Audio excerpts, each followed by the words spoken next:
Bonsoir à tous, ravi de vous retrouver sur La Première. Voici les titres que nous allons développer dans cette édition. La copie du village tahitien revue et corrigée. Le pays veut un projet plus à l'échelle de la Polynésie. Un nouvel appel d'offres sera lancé la semaine prochaine.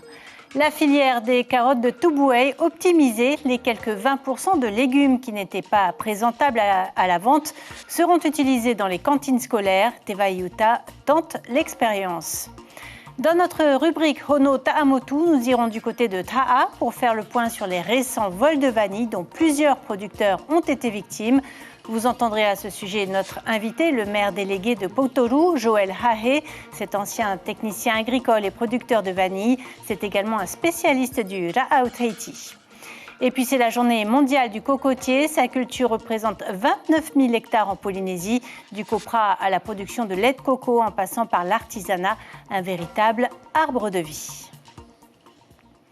Mais d'abord, cette cérémonie aux bougies au parc Pauwhai. Depuis près de 2 heures maintenant, les associations du Conseil des femmes rendent hommage à cette mère de famille de 52 ans, poignardée par son compagnon en début de semaine à Bora Bora.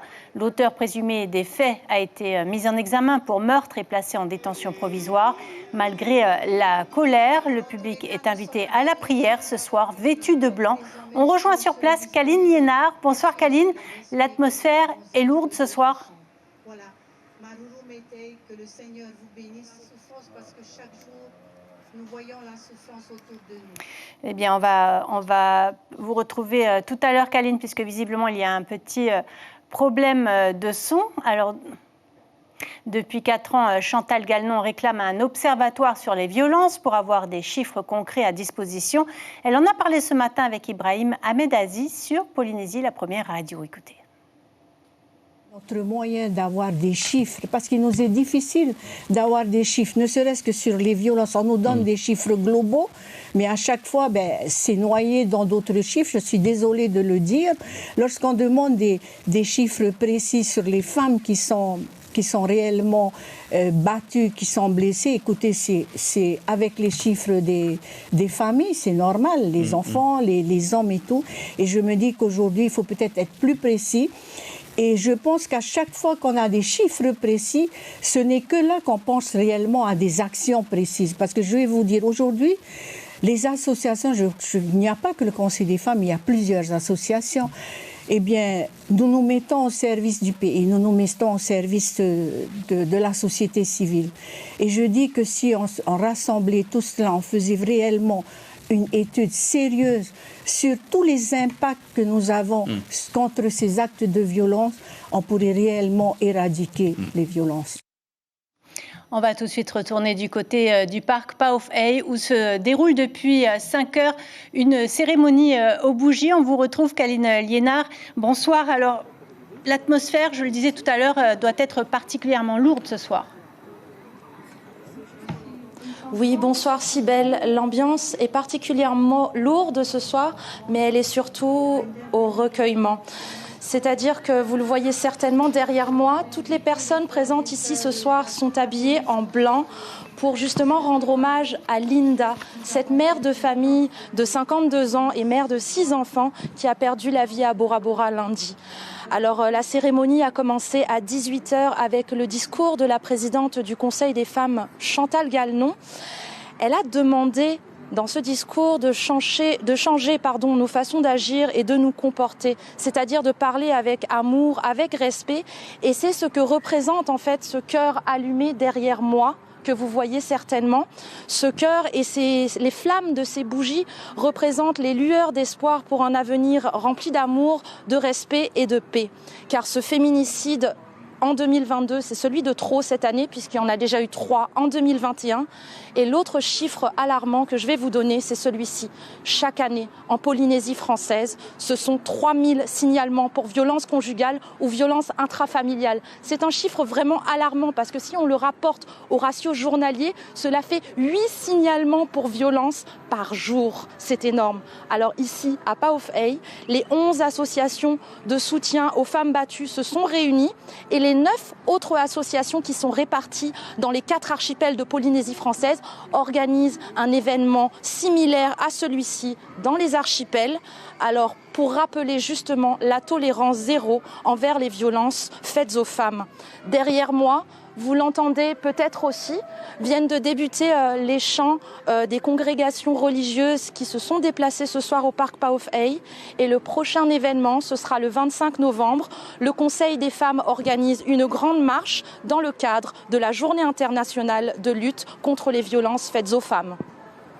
Un grand merci, Kaline Liénard. Merci également à Jérôme qui était derrière la caméra. Le nouvel appel à projet pour le village tahitien sera lancé le 6 septembre prochain. C'est ce qu'a annoncé ce matin René Temeharo. Nous voulons préserver cette terre d'accueil, a précisé le ministre des Grands Travaux. Ce projet de complexe touristique à Otumauru avait été freiné par des problèmes fonciers, puis la crise sanitaire. Le pays a finalement revu sa copie pour un projet plus raisonnable. Suliane Favenec et Mirko Vantfo. Ver'ei, tel que vous le voyez aujourd'hui, sera conservé dans le futur village tahitien. La plage réaménagée avec bien sûr un accès au public, une bonne nouvelle pour la population. C'est très bien pour la population. Même pour ceux qui ne peuvent pas aller au PK18, ils peuvent venir jusqu'ici, c'est bien. Je viens souvent, oui, par rapport à ma petite qui demande à ce qu'on vienne à la poubelle. Tous les après-midi, comme le mercredi après-midi ou le vendredi. Et puis oui, après, c'est bien aussi de le garder. Ça nous permet aussi de se retrouver entre copines. En concertation avec la commune de Puna'uia, le site a été reconfiguré sur 44 hectares au lieu des 60. Plus de tours, mais un complexe hôtelier de silos pour 800 clés. Quant aux fonciers, les domaines privés ont été déclassifiés et les baux seront de 99 ans au lieu des 35 renouvelables. Exit donc les ambitions grandioses. Retour à un projet à l'échelle de la Polynésie. Nous ne sommes pas Hawaï, nous ne voulons pas 1000 touristes, nous voulons avoir donc un certain nombre de touristes, mais raisonnable, qu'on puisse être chez nous quand même, et non pas chez eux. Vous voyez un peu la distinction que nous voulons offrir, et nous sommes une terre d'accueil, et nous voulons préserver cette terre d'accueil.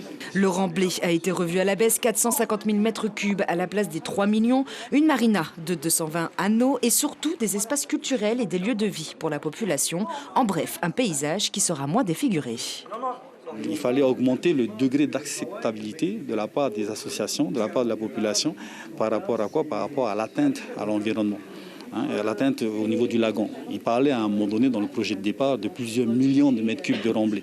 Le lagon de la commune de Puna'uia, c'est le garde-manger de notre population. Les petites gens de Otumauru, ils allaient le remblayer, ce n'était pas acceptable. Et à force de négociations et de discussions avec eux, ils ont fini par proposer un remblai qui est beaucoup plus acceptable. La construction devrait coûter 50 milliards de francs pour les investisseurs privés, 10 milliards pour le pays et générer 1 millier d'emplois. Mais aujourd'hui, la question qui taraude, après déjà de multiples tentatives, le village tahitien verra-t-il enfin le jour ? Nouvelle étape dans la mission à Paris du président Fritsch. Il a rencontré Clément Beaune, le ministre chargé des Transports. Ils ont évoqué ensemble les dossiers émanant de son ministère, en l'occurrence les problèmes d'infrastructures aéroportuaires, la réfection des pistes et la rénovation de l'aéroport de Tahiti-Fa'a. Des chantiers cruciaux pour la Polynésie. Les précisions d'Édouard Fritsch au micro de Francis Gibrien.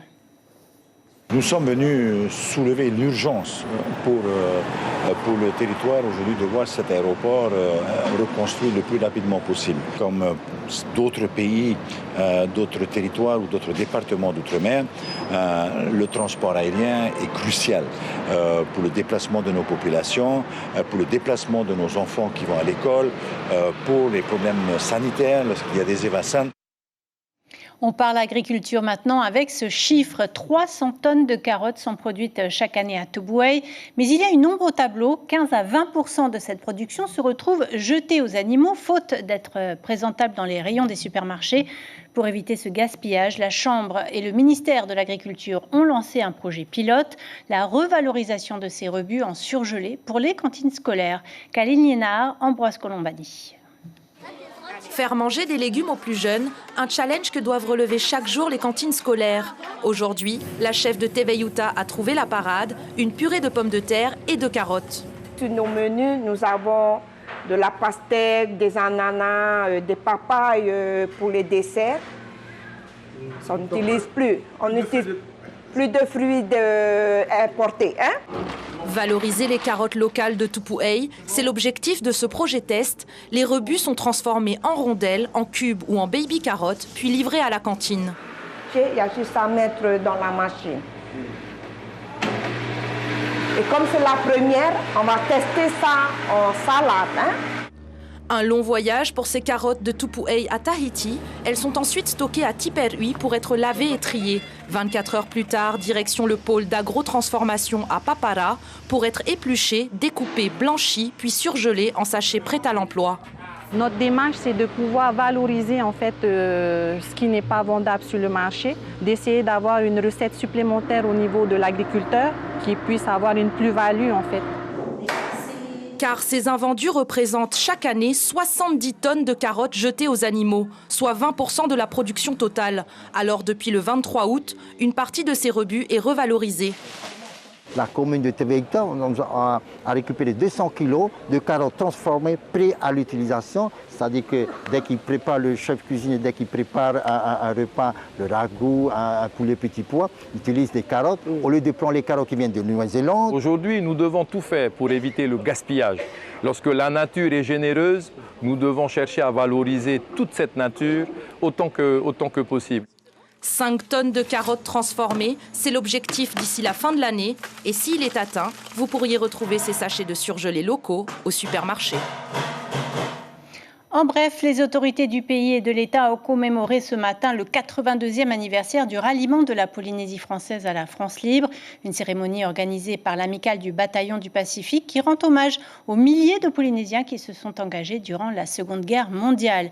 L'occasion de vous préciser que le nouveau commissaire Eric Spitz prendra ses fonctions le 26 septembre.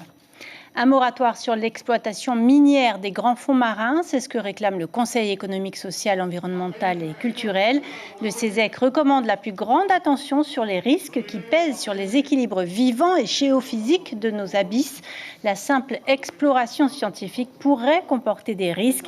Un avis voté à 43 voix pour, 0 contre et 2 abstentions. Le Centre des métiers de la mer se déplace aux Marquises. La commune de Nukuhiva a sollicité le CMMPF pour une double formation pour obtenir le certificat de pilote lagonaire et le certificat de patron lagonaire pêche et culture marine. La formation bénéficie à 14 jeunes du secteur de la pêche ou du transport touristique.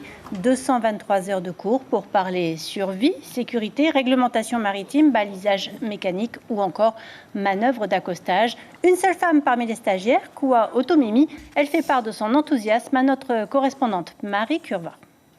Ça m'a permis aussi de comprendre, d'avoir des acquis au niveau de la réglementation et de la sécurité. Parce que je ne connaissais pas du tout au niveau... Si, je connaissais la base de la sécurité, avoir des gilets, mais en profondeur, le risque avec un touriste par rapport à l'activité, c'est un travail à risque quand même. Parce que si tu ne connais pas la sécurité et la réglementation, ben, tout de suite,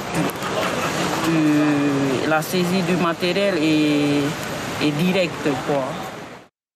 L'ADI cherche des bénévoles. Une journée porte ouverte était organisée dans les 5 archipels. À Bora Bora, le grand public a été accueilli en musique à l'agence située au centre Helens Bay. Vous le savez, l'association pour le droit à l'initiative économique propose des prêts à des taux très avantageux pour aider les porteurs de projets à se lancer. Les bénévoles participeront à l'accompagnement de ces futurs entrepreneurs et au développement de l'association. Parmi les personnes aidées à Bora Bora, Fatia Rao Yotefa, on l'écoute au micro de notre correspondante Tamatea Terorotua. Je suis cliente avec Adi il y a quelques mois maintenant et je me suis investie dans cette activité parce que j'aime mon travail. Qu'est-ce que tu proposes alors? Tout ce que tu vois là, c'est la table, des chapeaux. Mais comme là, j'ai pas des modèles de paniers, mais sinon j'en fais des paniers, des PUE, tout ce que les Rurutu font. Avec ma conseillère Maroua, elle m'a conseillé beaucoup de trucs et ça m'a aidé. Puis je me suis inscrite. On reste au Raromat Ei avec notre rubrique Hono Ta'amutu.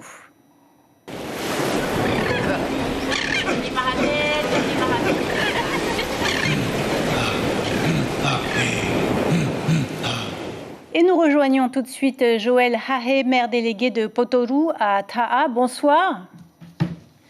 Vous êtes Tavanam, mais vous êtes également producteur de vanille. Il y a 3 mois, votre production a été volée. Racontez-nous. Alors, c'est vrai, au niveau de Ta'a, on a été, plusieurs vaniculteurs ont été victimes de ces vols. Et je pense maintenant, avec la collaboration des gendarmes de l'île, de Raiatea, de Ta'a et de Tahiti, on a pu voir l'évolution de ce dossier et ça nous rassure. Parce qu'au départ, on s'est dit, bon, personne ne bouge. Moi, je pense avec la collaboration de l'EPIC Vanille, même de la commune et des gendarmes, on a confiance que cette enquête va arriver à la fin. Alors, ce sont plusieurs millions de manques à gagner pour vous, surtout que vous êtes également préparateur. Il y a l'enquête en cours de la gendarmerie, vous venez de le dire, mais est-ce qu'il ne faudrait pas améliorer par ailleurs le système avec une plus grande traçabilité des ventes, par exemple ? C'est vrai, il y a une réglementation qui a été mise en place par le pays. Moi, je pense qu'on va reprendre certains articles pour faire évoluer, pour voir la traçabilité de notre production. Avec une carte agricole également attribuée peut-être aux différents vaniculteurs ? C'est vrai, il y a déjà, ça a été mis en place, mais je pense qu'il faut faire évoluer cette réglementation et c'est le projet de Monsieur le ministre de l'Agriculture.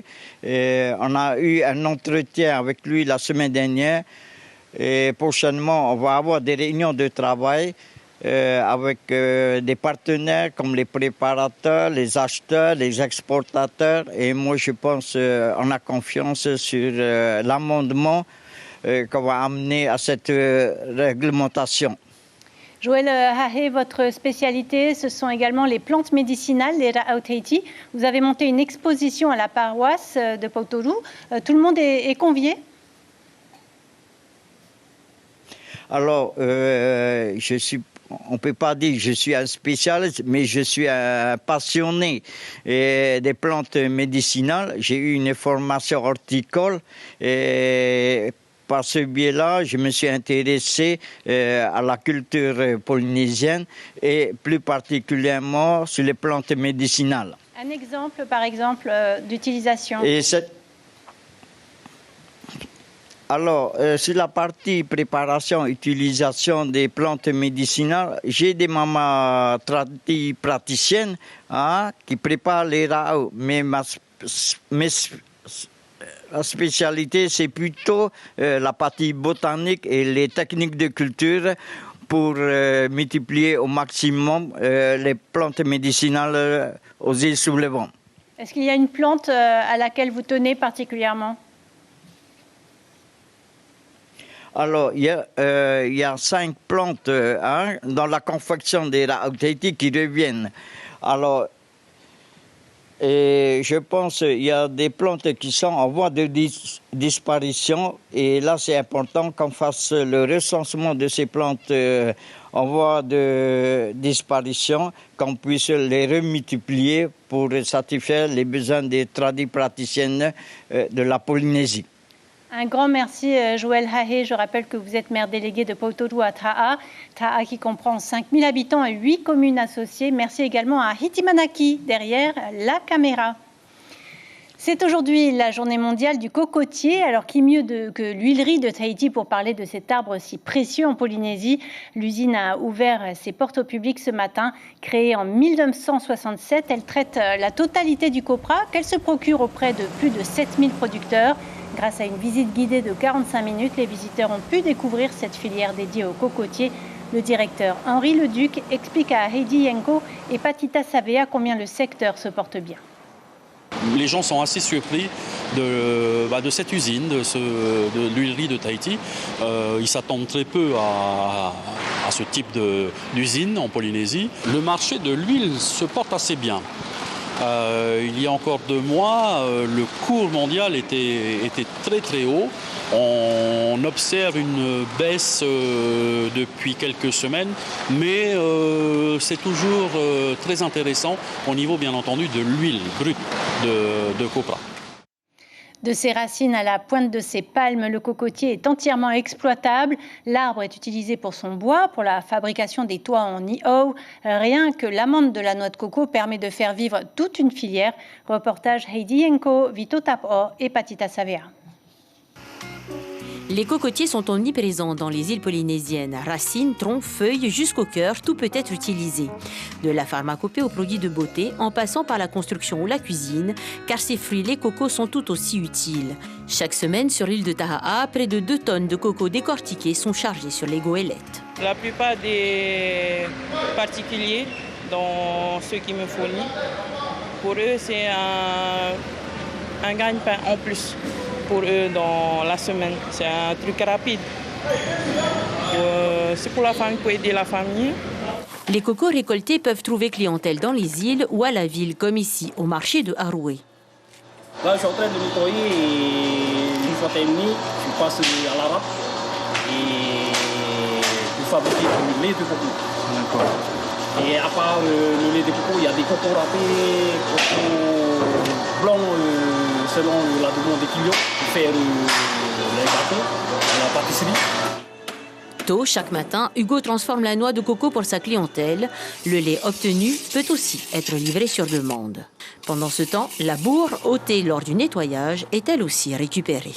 Et on récupère, c'est pour revendre après le sac à 500. Ah, il y a des gens quand même qui achètent? Oui, pour leur plante, la vanille, les anthuriums, tout ça. Hein. Quant à la coque, elle sera elle aussi nettoyée avant d'être séchée plusieurs jours, puis elle sera travaillée comme ici entre les mains de Jonathan qui a commencé il y a 6 mois. Qu'est-ce que tu avais fait auparavant? Ouais, un peu de tout, hein. La maçonnerie, surtout de la maçonnerie. C'est plutôt ça que j'avais fait avant. Ouais. Mais là, j'y suis bien là. Carrément mieux là, c'est plus au soleil. Une fois entièrement polies, les coques passent entre les mains de Eriatea, créateur de l'entreprise. La société elle vient d'une idée très simple, c'est de lutter contre la pollution plastique et le gaspillage des ressources en Polynésie. Sachant que les noix de coco ici en Polynésie sont très gaspillées et elles sont pas du tout valorisées ici. Du coup, nous on a décidé de prendre ces deux problèmes, de les unir, de trouver une solution.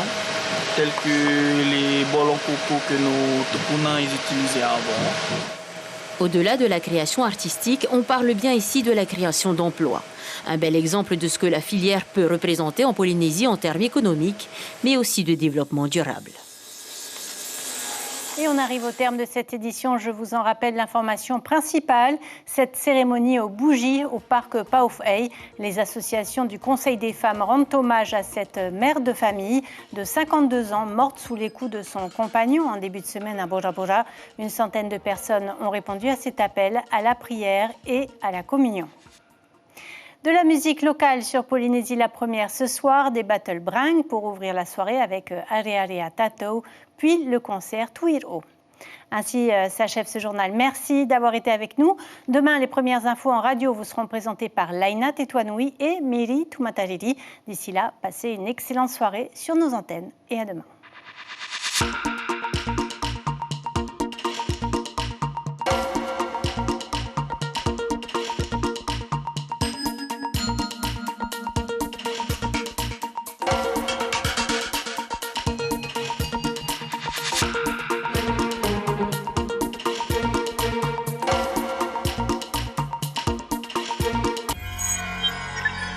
Retrouvez ce programme en replay sur notre site internet.